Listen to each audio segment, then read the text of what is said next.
The dairy industry in India is worth over $135 billion and the market is growing at a CAGR of around 12%. But it wasn't always like this. Back in 1946, starting with just 2 dairy societies, they were collecting just 247 liters of milk every day. Today, Amul, who's the biggest dairy player in India, processes around 35 million liters of milk per day from 3.64 million milk producing members. They have a 40% market share in packaged milk, 66% in cheese and 85% in butter. And now they're also entering the protein market. Amul has made a revenue of over 90,000 crores in 2025. But how did a dairy cooperative company, which started as fight against middlemen, become the most trusted company of every Indian household? This is the story of Amul. The cooperative model. Back in 1946, the dairy market in India was unorganized and had no proper infrastructure. So, Amul was started to challenge the monopoly of a British milk factory called Paulson. Paulson at the time was making a lot of money by exploiting the Indian dairy farmers.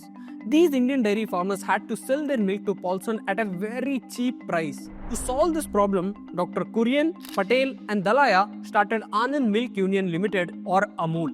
Dr. Kurien wanted to create centralized quality control for the dairy farmers and even gave share of the company's profits to them. Even today, these farmers get paid 80% of the consumer price, which is about 14,000 crores directly paid to these farmers. In 1969, Dr. Kurien launched a unique model under the White Revolution initiative, which was later called the Anand Pattern. The cooperative model was simple.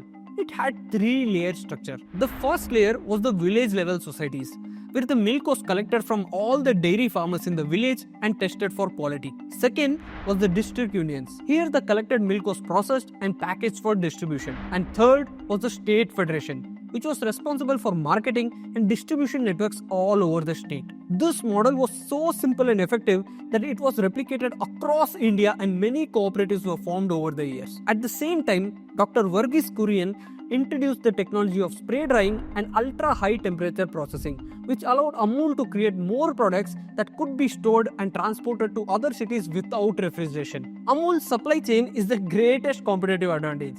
This is how their supply chain is structured. They collect milk from the farmers directly twice a day.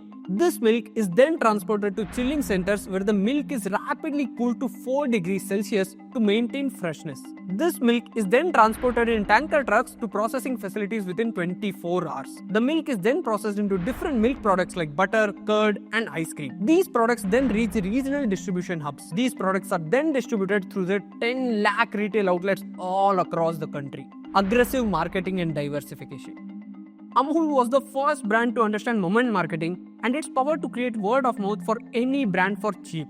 The dairy business has razor thin margins, just 2 to 5%.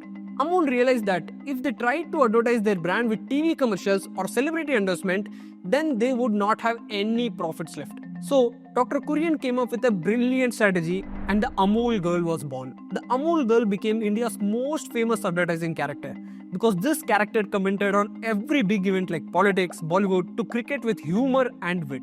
The Amul girl was also entered into Guinness Book of World Records as the longest running ad campaign in the world. After they gained consumer trust, Amul started innovating and diversifying into other products. Starting with milk and butter, Amul quickly expanded into milk powder, ghee and cheese. Amul also entered the ice cream market and revolutionized it with their affordable and good quality ice creams. Today, Amul is one of India's largest ice cream manufacturers. With their wide range of products, Amul started expanding internationally as well. Amul is now available in over 50 countries. But with this massive dairy empire, why is Amul suddenly entering the crowded protein market?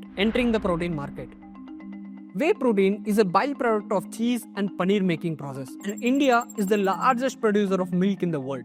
And still we are importing whey from other countries. This is the exact problem that Amul wanted to solve. But why now? Well, Amul is definitely the largest player when it comes to milk and milk products in India.